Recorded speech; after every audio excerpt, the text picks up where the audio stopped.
अस्सलाम वालेकुम। Welcome back to my channel. कैसे हैं आप? आई होप आप ठीक होंगे। मैं भी ठीक हूँ अल्हम्दुलिल्लाह। तो सुबह सुबह काम से स्टार्ट हो गए थे। हेल्पर दोनों ही हेल्पर आ गई थी, सफाई वाली भी और कपड़े धोने वाली भी।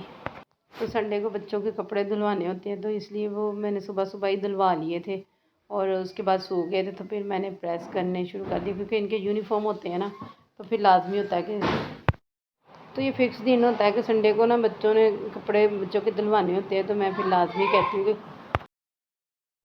तो आज कुछ मूड ही ऐसा था कि दिल कर रहा था कुछ नहीं करने को, और बस बैठे रहो तो फिर भी काम ख़त्म नहीं होता। काम तो टाइम से करने होते हैं। बस एक हाउसवाइफ ऐसी होती है कि जिसको ना सारे काम टाइम पे ही करने होते हैं। तो आज दिल चाह रहा था थोड़ा सा रेस्ट करने को, लेकिन था कि कपड़े बच्चों के प्रेस करने हैं, फिर खाने पीने का भी करना है उसके बाद। तो फिर हाउसवाइफ को छुट्टी नहीं होती, वो उसको ना अपने काम सारे टाइम पे ही करने होते हैं। तो वीडियो को लाइक नहीं किया तो जल्दी से लाइक कर दें। चैनल पे नए हैं तो चैनल को भी सब्सक्राइब कर दें और कमेंट ज़रूर किया करें। वीडियो को फुल वॉच किया करें। तो एक हाउसवाइफ ही होती है कि जिसको पता होता है कि कौन सी चीज़ कहाँ रखनी है और कौन सा काम कब करना है। तो ये सारे काम उसी के ही होते हैं, क्योंकि उसने सारे घर को होल्ड करना होता है, देखना होता है। हस्बैंड को, बच्चों को और घर में बाकी रहने वाले अफराद सबको उसकी ज़िम्मेदारी होती है कि हर काम जो है ना टाइम पे करना है, और टाइम पे ही सबको करके तो वो देती है। तो अगर हाउसवाइफ थक भी जाए तो वो अपने आप को महसूस नहीं करती थका हुआ, क्योंकि हर काम टाइम पे करके बच्चों को भी देना होता है और हस्बैंड को भी देना होता है, और अपनी थकावट जो है ना वो ज़ाहिर भी नहीं। तो हाउसवाइफ अगर बीमार हो तो सारे घर का जो निज़ाम है ना वो बिगड़ जाता है। तो सुबह अलार्म लगा के हाउसवाइफ का काम होता है कि सुबह उठ जाना, अलार्म लगा के उठ जाना, और शाम तक रात गए तक किचन का सारा काम करना। ये सब हाउसवाइफ की ही ड्यूटी होती है। घर की सफाई से लेकर बर्तन धोना, कपड़े धुलवाना और खाना बनाना, ये सब एक हाउसवाइफ की ही ज़िम्मेदारी होती है। सुबह नाश्ते से लेकर किसने क्या खाना है, किसको क्या देना है, कौन क्या खाता है, ये सब कुछ एक हाउसवाइफ और एक माँ की ही ड्यूटी होती है कि ये देखना कि क्या चीज़ कौन क्या खाता है, किसको क्या देना है, और कौन सी चीज़ कहाँ रखनी है, कौन सी कैसे रखनी है, और फ्रिज में सामान रखना, खाना बचा हुआ वापस रखना, और भी घर की बहुत सी ऐसी ज़िम्मेदारियाँ होती हैं कि जो कि हाउसवाइफ की ही ज़िम्मेदारी होती है। तो हाउसवाइफ को हमें अप्रिशिएट करना चाहिए। वो काम कर रही है, सुबह से शाम तक थक जाती है, उसका आराम का भी ख्याल हमें रखना चाहिए। तो हाउसवाइफ दूसरों के बारे में पहले सोचती है, अपने से पहले दूसरों के बारे में सोचना ये उसकी एक ड्यूटी होती है। तो अपनी फ़िक्र छोड़ के दूसरों की फ़िक्र में लगी रहती है, अपनी परवाह नहीं करती और घर के सारे काम टाइम पे करती है। तो बिना तनख्वाह के सारे काम करती है। बस उसको एक हमदर्दी और एक अपनापन चाहिए होता है कि जो उसको मिलना चाहिए, जो उसका हक है। तो एक हाउसवाइफ जब अपने माँ के घर चली जाती है तो फिर पीछे से पता चलता है कि वो कौन कौन से काम करती है। तो हर एक को टाइम पे उठाना उसकी ड्यूटी होती है, हर एक को टाइम पे खाना देना और टाइम पे लंच देना, टाइम पे ही बच्चों को दवाई देना या हस्बैंड को दवाई देना, ये सब उसी की ज़िम्मेदारी होती है। कपड़े धो के इस्त्री करके उन्हें हैंग करके तो वो अलमारी में रखना, ये सारी ज़िम्मेदारियां ही एक हाउसवाइफ की होती हैं। तो हस्बैंड अगर बाहर काम करते हैं तो हाउसवाइफ घर में सारा दिन सुबह से लेकर शाम तक घर में काम करती हैं। घर की छोटी से छोटी चीज़ और बड़ी से बड़ी चीज़ ये सब हाउसवाइफ को ही पता होता है कि कहाँ कौन सी चीज़ रखनी है।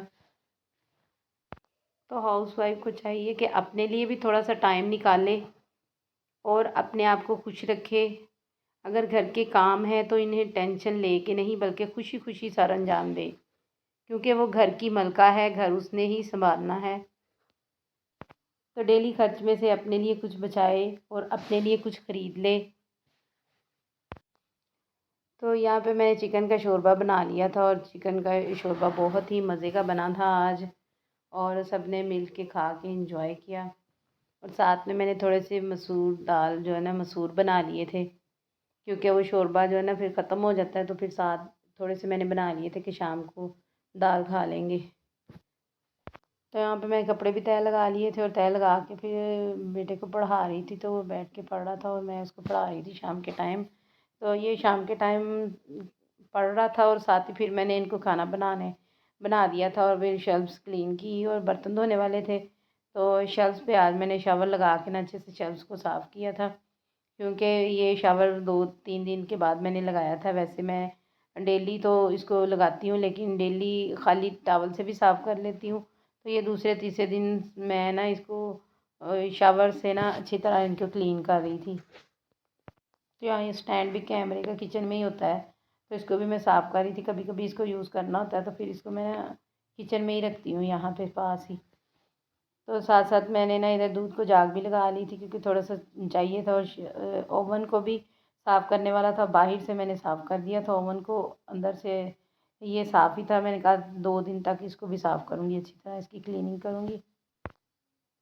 तो शेल्फ्स को साफ़ करने के बाद बर्तनों का ढेर लगा हुआ था और मैंने बर्तन धोने थे, वो काफ़ी ज़्यादा हो गए थे, क्योंकि दोपहर के टाइम को बर्तन ना ज़्यादा होते हैं। और आज मैंने बास्केट को भी अच्छे से धो के ना इसको साफ़ किया था, क्योंकि ये 2-3 दिन के बाद इसको लाजमी मैं ना ऊपर से नीचे तक अच्छी तरह वाश कर लेती हूँ, क्योंकि पानी की वजह से ये अजीब सी इसकी शक्ल हो जाती है।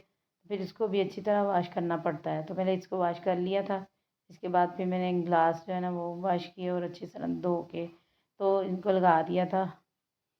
तो उसके बाद फिर सारे थोड़े थोड़े करके बर्तन धुल गए थे मेरे, और किचन जो है ना अच्छे से नीट क्लीन करके ना, तो फिर मैंने एक सुकून का सांस लिया। तो जब भी बर्तन धोए ना अच्छे से इनको हमने ना हाथ से साफ़ करना चाहिए, क्योंकि साबुन लगी रह जाती है इनको। अच्छे से अगर हम ना अंदर बाहर से साफ़ करेंगे ना, तो फिर ये अच्छी तरह साफ़ होंगे। जल्दी जल्दी में धोएंगे तो फिर ये गंदे रह जाते हैं। उनको अच्छे से हमने धोना है, तो अच्छे से दोनों तरफ से हाथ फेर के बर्तनों को धोना चाहिए, कि इसमें साबुन लगी रह जाती है, जो कि नुकसानदेह होती है।